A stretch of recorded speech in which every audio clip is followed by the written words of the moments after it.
Malam ini terlihat Steve yang sedang berdiri di sebuah balkon kamar. Pria itu nampak menghela nafas beberapa kali sambil memandangi ponselnya.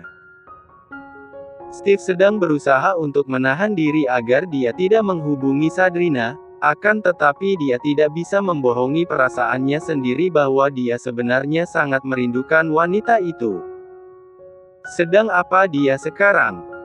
Mengapa tadi dia berbelanja banyak sekali? Apakah dia sedang memikirkan aku? Hati Steve telah dipenuhi dengan tanda tanya. Ingin sekali dia menemuinya dan mengungkapkan perasaannya bahwa dia sebenarnya sangat menyukai Sabrina, tapi dia tidak mungkin melakukannya. Dia sudah menerima perjodohannya dengan Aline. Steve merasakan ada sepasang tangan sedang memeluknya dari belakang. Steve pun menoleh ke belakang. Dia pura-pura tersenyum kepada Aline yang terlihat memakai lingerie. Aline, mengapa malam ini hanya satu ronde saja? Padahal aku masih ingin melakukannya lagi, sampai pagi pun aku sanggup. Rengek Aline. Saat ini mereka sedang berada di sebuah kamar hotel.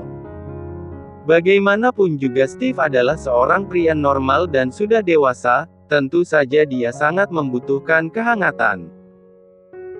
Faktanya sebagian pria bisa bercinta dengan wanita manapun tanpa adanya cinta, begitu pula dengan Steve, dia memang sering melakukannya dengan wanita malam. Dan malam ini kebetulan Aline yang menawarkan diri, karena kehidupan Aline pun sama dengannya, begitu bebas. Sehingga selama 1 minggu mereka berkencan, hampir setiap hari mereka melakukannya. Steve memang jatuh cinta pada pandangan pertama kepada Sabrina, ketika melihat Sabrina datang bersama dengan ayahnya di acara pernikahan ayah tirinya dan ibu kandungnya 3 tahun yang lalu. Saat Sabrina terlihat sangat cantik sekali, ditambah ternyata Sabrina adalah putri dari seorang pengusaha kaya raya. Sehingga Steve pun mulai mendekati Sabrina, memberikan banyak perhatian padanya. Tentu saja sebagai seorang pria normal yang sudah sering bercinta dengan banyak wanita, dia pun pasti sangat menginginkan Sabrina. Tapi dia berusaha menahan diri ketika mendengar bahwa Sabrina memiliki prinsip. Sabrina ingin menyerahkan kesuciannya kepada seseorang yang sangat dia cintai setelah menikah nanti. Steve ingin terlihat menjadi pria yang baik di depan Sabrina, sehingga dia tidak pernah menunjukkan sisi buruknya itu kepada wanita tersebut. Namun, setelah Sabrina jatuh miskin, Steve mulai menjauhi Sabrina, karena merasa bahwa wanita itu tidak selevel lagi dengannya. Steve pikir, perasaannya kepada Sabrina mungkin hanya sesaat. Dia pikir dia akan cepat melupakan wanita itu. Tapi ternyata dia malah merindukannya. Ingin sekali menemuinya. Steve melepaskan pelukan Aline, dia memaksakan diri untuk tersenyum kepada wanita itu. Maafkan aku, sayang. Aku malam ini sangat lelah sekali. Jadi aku harus pulang cepat.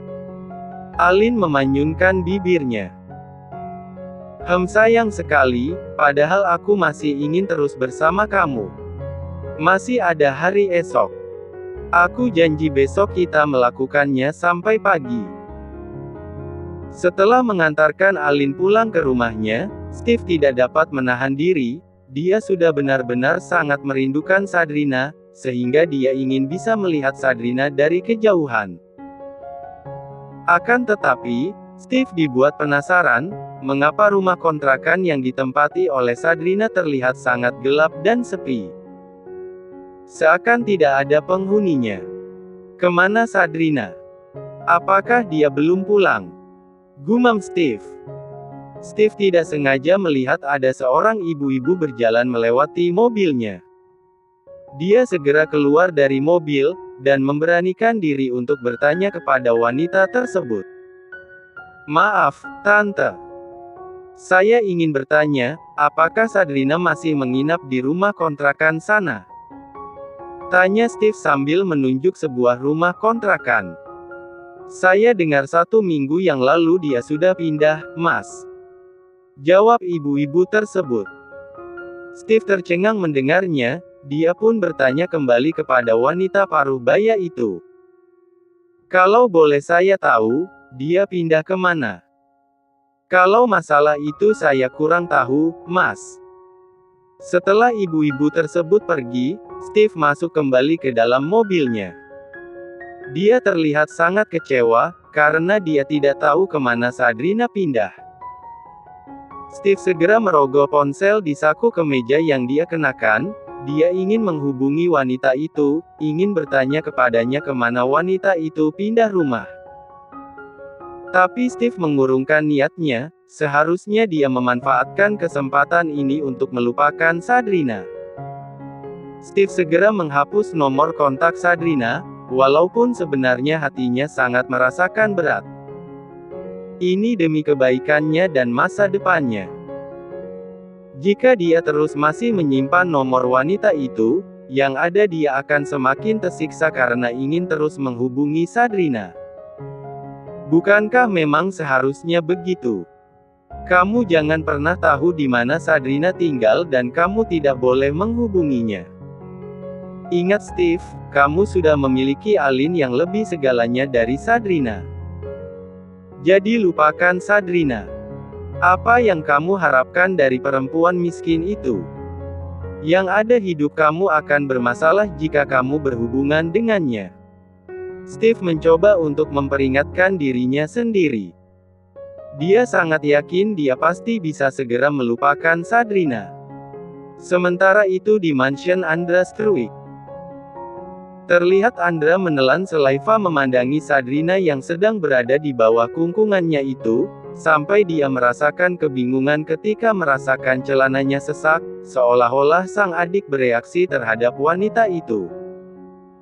Tidak mungkin, mana mungkin aku berhasrat kepadanya, kata hati Andra. Andra terbelalak ketika melihat Sabrina yang terbangun dari tidurnya, bahkan wanita itu menjerit begitu menyadari sedang berada di bawah kungkungannya Andra. "Aoh! Duk!" Sabrina refleks menendang sesuatu hal yang sangat berharga untuknya. Membuat Andra merintih kesakitan memegang burung perkututnya yang telah ditendang oleh wanita itu. "Arggggh." Wajah Andra terlihat merah padam, bahkan keringat dingin telah keluar dari pelipisnya, menandakan betapa kesakitannya pria itu. Dia pun merintih sambil sedikit membungkukkan badannya, dan memegang senjatanya.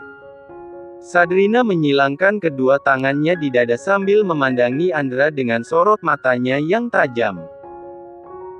Dia sama sekali tidak merasa berdosa dengan apa yang telah dia lakukan terhadap Andra. "Apa yang kamu lakukan? Mengapa tiba-tiba berada di atas aku? Pasti kamu ingin..." Andra memotong perkataan Sabrina, dia menonyor kepala wanita itu. "Jangan berpikiran mesum dulu, mak lampir. Aku tadi terpeleset gara-gara banyak tisu di lantai. Kenapa di lantai bisa ada banyak tisu?" Sabrina tidak mungkin bilang kepada Andra bahwa dia habis menangis. Pria itu pasti akan meledeknya.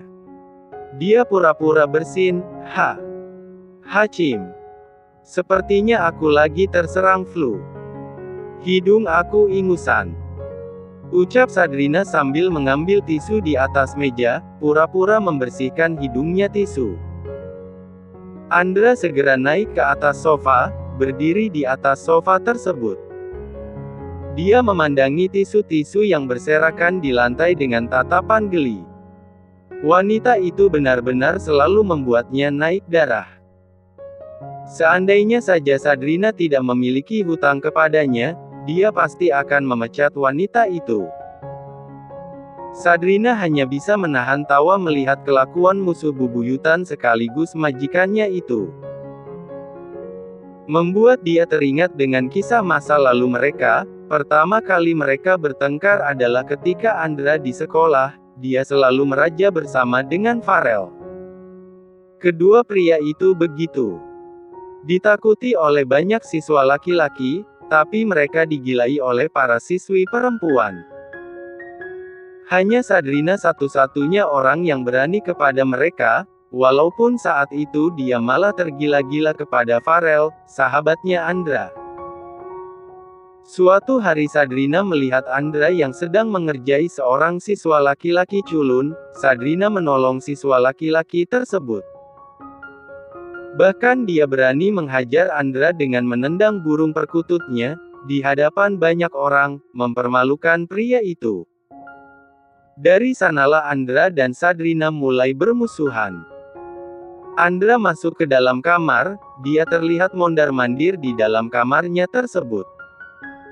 Pria sungguh tidak tahan harus hidup satu atap dengan Sadrina. Membuat dia bergidik ngeri membayangkan bagaimana seandainya dia menikah dengan wanita itu, apalagi kalau sampai tidur satu kamar dengannya. RGGGH. Lama-lama aku bisa gila harus hidup dengannya. Andra tiba-tiba saja terdiam, dia menundukkan kepalanya, memandangi burung perkututnya yang tertidur lelap di dalam celananya.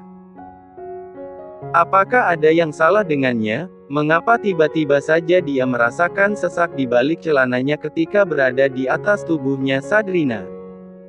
Andra pun menggelengkan kepalanya, rasanya dia tidak dapat mempercayai dengan apa yang terjadi pada burung perkututnya itu. Gak mungkin, masa aku berhasrat pada si mak lampir? Pasti ada yang salah. Setelah berganti pakaian, Andra sangat merasa lapar, dia segera pergi ke ruang makan untuk makan malam. Namun, dia sangat merasakan kesal ketika melihat ayam goreng buatan Sadrina terlihat gosong. Sadrinaaaaaaa. Andra berteriak sekencang mungkin, memanggil nama wanita itu. Namun, karena tidak ada jawaban, Andra segera pergi mencari keberadaan wanita. Dia ingin memprotes masakan wanita tersebut. Kalau jam segini, biasanya Sadrina sedang berada di dalam kamarnya. Pria itu segera membuka pintu kamarnya Sadrina.